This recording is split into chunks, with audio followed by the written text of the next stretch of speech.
다음은 핵심 6번입니다. 자, 비정연파에 관련된 문제가 출제가 잘 된다는 거 확인이 되고 있습니다. 비정연파의 소비전력 계산에 대한 내용이에요. 자, 일단 비정연파 소비전력 계산할 때는 문제에서 주어지는 조건이 어떤 조건이냐에 따라서 이제 두 가지 방법으로 계산이 될 수 있습니다. 첫 번째는요, 전압과 전류가 모두 주어지는 경우인데, 전압과 전류가 순식값으로 이렇게 주어질 때, 자, 전압과 전류가 순식값으로 주어진다는 얘기는요, 이런 얘기죠. 전압이 직류분이 주어질 수 있고, 그리고 기본파의 최대값에 사인 오메가 t 이렇게 주어지고, 이제 세타가 주어질 수 있고,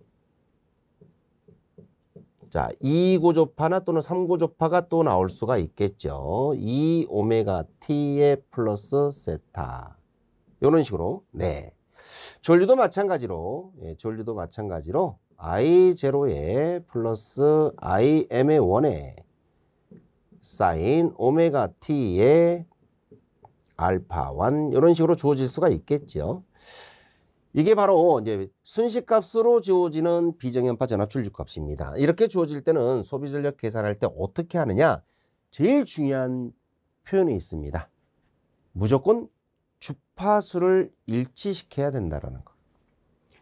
자, 고조파 성분을 일치시켜야 한다라는 이 말과 같은 의미죠. 주파수 성분을 일치시켜야 됩니다. 그래서 자, 전압과 전류 성분을 같이 봐야 되는데, 지금 보시면 전압의 직류분과 전류의 직류분이 있으면 이 두 개를 곱해서 직류 전력을 구할 수가 있는 거예요. 직류 전력을 구할 수가 있고요.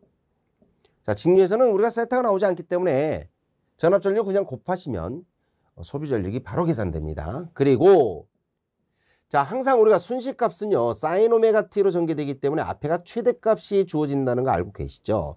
그래서 최대값으로 소비전력 구할 때는 앞에 반드시 2분의 1을 곱해 주셔야 됩니다. 그리고 나서 전압과 전류의 이 주파수 성분을 일치시켜야 된다라는 얘기입니다. 요 n과 요 n이 주파수 성분입니다. 그래서 기본파 전압과 기본파 전류끼리 곱해서 기본파 전력 구하고요. 2고조파 전압과 2고조파 전류끼리 곱해서 2고조파 전력을 구해야 됩니다. 문제 중에 전압에는 2고조파가 있는데 전류에는 2고조파가 없다. 이런 식으로 주어지면 2고조파 전력은 계산이 안 되는 거예요. 아시겠죠? 그래서 전압과 전류 성분의 주파수 성분 또는 고조파 성분을 반드시 일치시켜서 전력을 구해야 된다는 거 여러분들 꼭 명심해 주시길 바랍니다. 두 번째는요, 임피던스가 주어지는 경우입니다. 다시 말해서 R과 X가 직렬로 주어진다라는 이런 얘기예요. 예, R과 X가 직렬로 연결될 때 또는 임피던스가 주어질 때, 네, 임피던스가 결국 R 플러스 J X로 주어지니까 이때는요, 소비전력 계산할 때 어떻게 하느냐? 일단 전압이 주어지면 직류 전압을 제곱하고 R로만 나누시면 직류 전력이 나오죠. 직류분 전력이니까. 이것도 마찬가지로요. 주파수 성분을 일치시켜야 되기 때문에 직류는 직류끼리 계산하는 거예요. 그리고 이제부터는 2분의 1을 곱해서 보시길 바랍니다. R제곱 플러스 X 앞에는 반드시 고조파 성분을 넣어서 제곱해야 됩니다. 자, 기본파면 n이 1이고요. 2고조파면 n이 2가 들어가야 됩니다. 3고조파는 n이 3이 들어가야 돼요. 그리고 고조파 성분에 대한 전압의 제곱. 그래서 이 성분이 일치해야 됩니다. 요 성분하고 요 성분이 일치해야 된다는 걸 꼭 명심해 두셔야 돼요. 자, 우리가 계산을 직접 해보시면 금방 이해가 될 수 있을 거예요. 일단은 주파수 성분을 전압과 리액턴스 성분에 대해서 일치시켜야 된다는 거. 시그마가 들어가는 이유는요, 여러 개의 주파수 성분이 포함되어 있기 때문에 각각의 고조파 성분들에 대해서 소비 전력을 구하고 나서 더해라 이런 뜻입니다. 시그마라는 의미가. 자, 여기서 질문이 들어올 수 있는데 선생님 만약에 전압이 주어지지 않고 전류가 주어진다면 어떻게 해야 됩니까? 자, 만약에 전류가 비정연파로 주어졌다라고 가정해 봅시다. 전류가 비정연파로 주어졌다라고 할 때는요. 그냥 전류의 시료값을 바로 구하시길 바랍니다. 전류의 시료값 구하는 방법 알고 계시잖아요. 앞에서 우리가 배웠으니까. 그래 가지고 소비 전력을 구할 때는요. I제곱에 R을 그냥 바로 곱해버리면 돼요. 네. 전류로 주어질 때, 그러니까 비정연파 전류값이 순식값으로 바로 주어진다면 이때는 소비 전력을 구할 때는요. 비정연파 소비 전력이 바로 전류의 바로 뭐예요? 시료값을 바로 구한 다음에 I제곱 R로 계산해버리면 비정연파 소비 전력이 바로 구해지는데 결국은 전압으로 주어지는 경우가 거의 대부분입니다. 전류로 주어지는 경우는 거의 희박하기 때문에 우리가 두 번째 요 공식을 기억하고 계시는 게 좋을 듯 싶습니다. 여기에 관련된 문제를 한번 풀어보도록 할게요. 이제 첫 번째입니다. 지금 이렇게 주어졌죠? 저항이 3옴이고 리액턴스가 4옴입니다. 직렬로 연결이 됐고요. 지금 주어진 게 전압 아닙니까? 전압이 기본파 전압이 주어졌고요. 3고조파 전압과 5고조파 전압이 주어진 걸 확인을 먼저 해야 됩니다.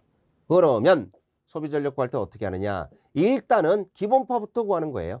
기본파 R제곱. 기본파일 때는 요 오메가 1을 그대로 넣어야 되는 거거든. 그래서 X제곱. 바로 계산하도록 할게요. 자, 저항이 3이니까 3제곱 플러스 기본파 리액턴스는 4제곱. 그리고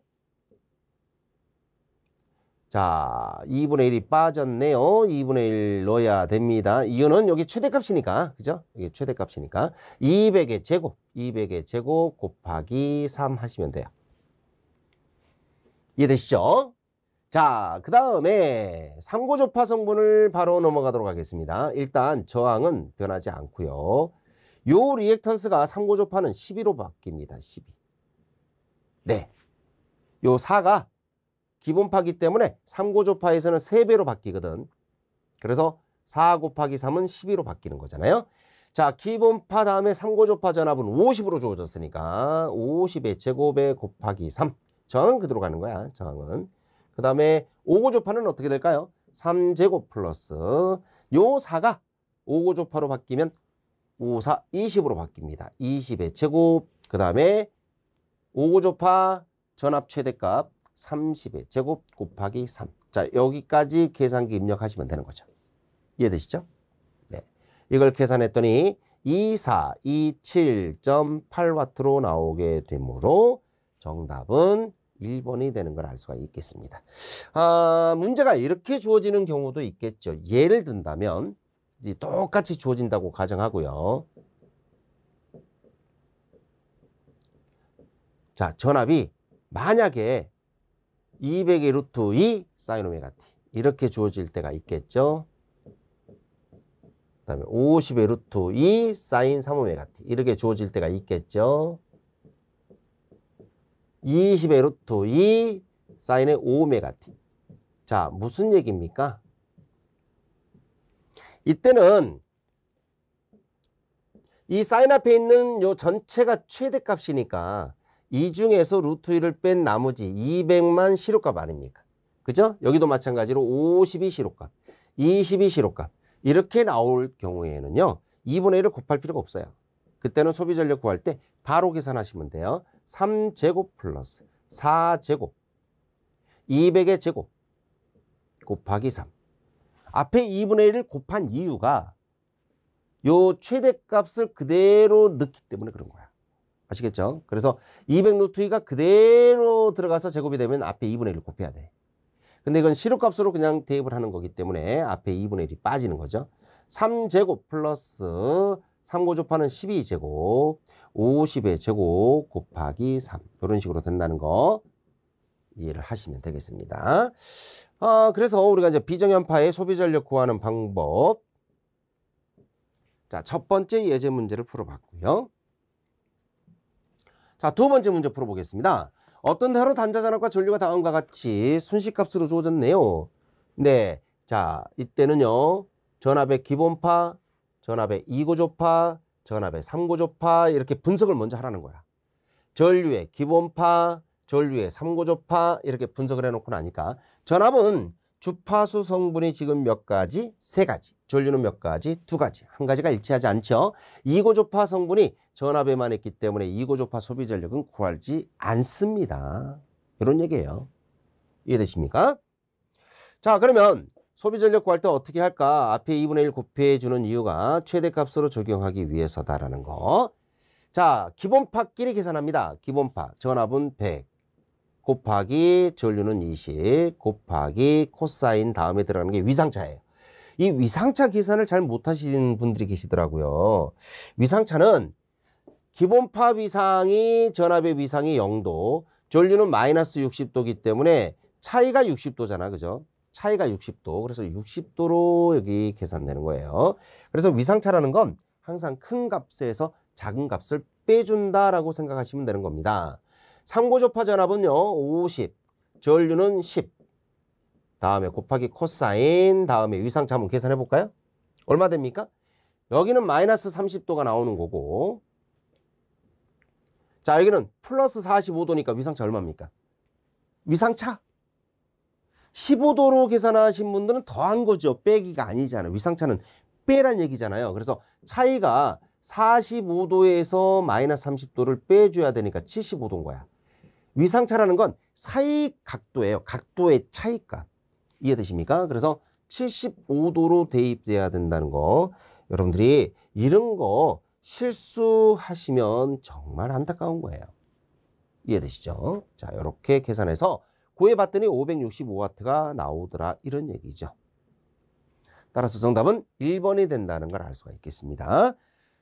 우리 핵심 6번으로 나오는 건 비정연파에서 소비 전력을 구하라는 문제. 요게 출제가 잘 되고 있다는 거 명심하시기 바랍니다.